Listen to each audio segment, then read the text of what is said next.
Good afternoon. You're watching Updates at Noon with me. I'm Jessica Lee and making the headlines today. Local authorities told to facilitate license applications for entrepreneurs.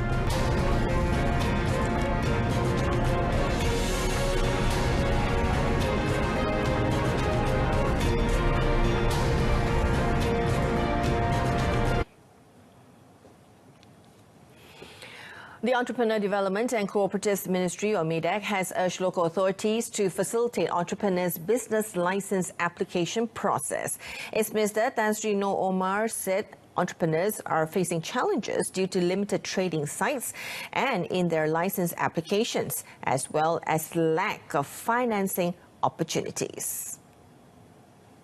Tan Sri Noor also expressed hope that the local authorities will not issue compounds to entrepreneurs still recovering from the movement control order following the COVID-19 pandemic, as well as the flood disaster, if these entrepreneurs breach certain rules, but instead will give them advice. Earlier in the day, the minister also urged government financial institutions to facilitate loan applications for flood-affected rural entrepreneurs, whether or not they have been blacklisted by the Central Credit Reference Information System, or secrets. Noor noted that the government has allocated a total of 62 million ringgit, where 40 million ringgit will be channeled to Bank Rakyat and 22 million ringgit to SME Bank to help rural entrepreneurs affected by the recent floods to apply for loans. The contract doctors that are eligible to apply for specialist training under the Hadiah Latihan Persekutuan, or HLP, sponsorship can begin applying for their master's degree, area of special interest, AOSI or PhD, beginning the 28th of January.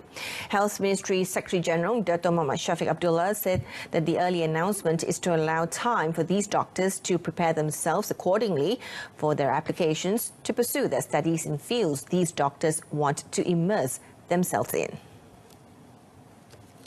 Explaining further in a statement yesterday, Dato' Muhammad Shafiq said this offer is different from previous years, where contract medical and dental officers are now also given the opportunity to attend the expertise training program, or PLK, at a master's or parallel pathway level. Previously, only permanent appointees were given the opportunity to attend courses during their service. He said the government, through Budget 2022, has allocated 100 million ringgit for the benefit of some 3,000 contract doctors to further their studies. Dato' Muhammad Shafiq said that this is in line with the government's decision on the 14th of July last year for the MOH and other ministries and agencies to formulate a comprehensive and inclusive career pathway for contract medical and dental officers. Online applications for recruitment of foreign workers in the plantation sector through special exemption will be open from the 28th of January through the relevant website. The Human Resources Minister, Datuk Sri M. Saravanan, said application for foreign workers for other sectors, including the plantation sector without special exemption, would be open from the 15th of February. The government had granted special approval to bring in 32,000 foreign workers through special exemption last September to ease the labour shortage in the plantation sector. At the cabinet meeting last 10th of December, it was agreed that foreign worker recruitment will be open to all sectors other than the plantation sector. The permitted sectors are agriculture, manufacturing, services, mining and quarrying, construction and domestic helpers. Meanwhile, Datuk Sri Saravanan reminded employers to adhere to the standard operating procedures, or SOPs, for the admission of foreign workers set by the government.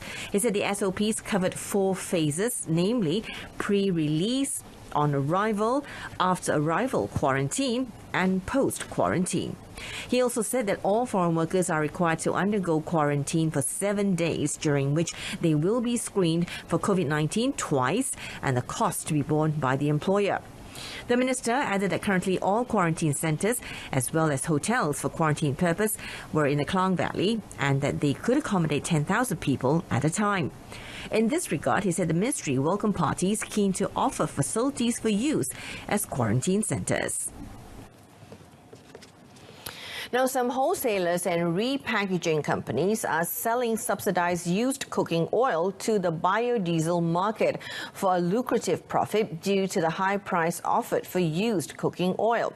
Deputy Minister of Domestic Trade and Consumer Affairs, Dato' Rasul Wahid, said that 1 kilogram of used cooking oil was being sold at around RM4.50 in the biodiesel market.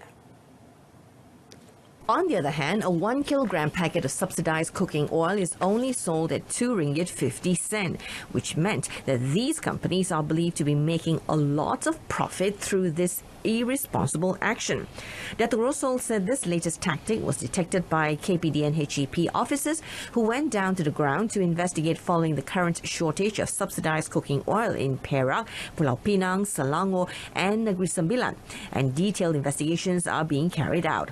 Dato' Rasul also said the shortage of supply in the states concerned was also caused by the misappropriation by some wholesalers or repackers who are believed to be selling the used cooking oil directly to restaurants and food outlets. Now, since 2020, 15 companies had their licenses and subsidized oil quotas suspended, while 5 more firms had their licenses withdrawn for various offences. He also said the leakage of subsidized cooking oil stock in packets was also due to the action of wholesalers and repackers who transferred it into bottles to be sold at a much higher price. The Deputy Minister added that KPD and HEP views the matter seriously, and the wholesalers and repackers involved will be temporarily suspended while their licenses and subsidized cooking oil output quota will be taken over by other companies to ensure a stable supply in the market. The Rural Development Ministry will empower the technical and vocational education and training, or TVET, offered by educational institutions under the ministry to boost the marketability of students to fill industry's requirements. As Minister Datuk Sri Mazir Khalid said, currently the marketability of TVET graduates under KPLB was between 87% and 88%, and it could be enhanced by identifying the skills which could truly be matched with industry. Elaborating further, Datuk Sri Mazir said most countries have strengthened their TVET by ensuring it is really matching with the industry. He said there are many fields and qualification levels in TVET, starting with certificates, diploma and degree, but every stage of qualification must match existing industrial needs. He also said the ministry must also ensure that all TVET courses offered had strength so that truly skilled students will be able to find jobs easily after their studies. The minister said his ministry would find ways to restructure to reduce overlapping of courses offered by various institutions under the ministry. For the record, KPLB had numerous educational institutions related to TVET, including Giat Mara, German Malaysia Institute GMI, UniKL, Mara Professional College, Mara Education Foundation College and the Mara Skills Institute. Why do we tell you stories? Relevant, New, efficient, accurate. reliable. We bring you extraordinary stories from around the world, from politicians, bankers, and even your favorite celebrities. This and many more on RTM's English News.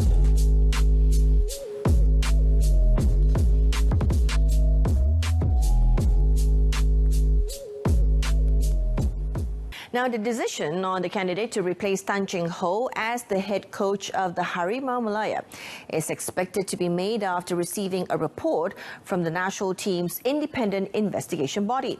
Football Association of Malaysia, or FAM, Deputy President Dato' Muhammad Yusof Mahadi said the investigation body, led by former national player Dato' Del Akbar Khan, was currently investigating the cause of the national squad's failure at the 2020 AFF Cup in Singapore last month. Met by reporters after the M3 League draw in Petaling Jaya, Dato' Muhammad Yusof, who is also the Harimau Malaya team manager, said he himself, as well as the captain, Muhammad Aidil Zafwan Abdul Razak, were among the individuals called to provide their statements.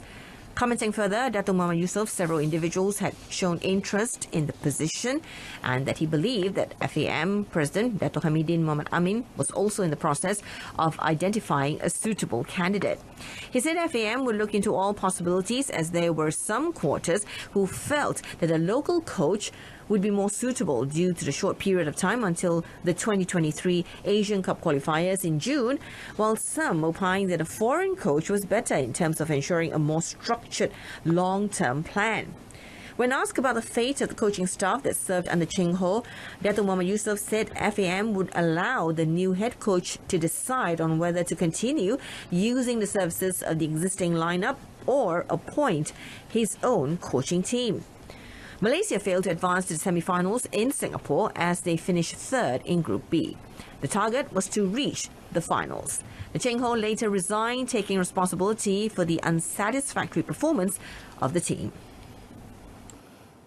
And that wraps up today's edition of Updates at Noon. In our top story, local authorities told to facilitate license applications for entrepreneurs. Tune in to News at 10, coming up at 10 p.m. on Saluran Berita RTM. I'm Jessica Lee. I'll see you later.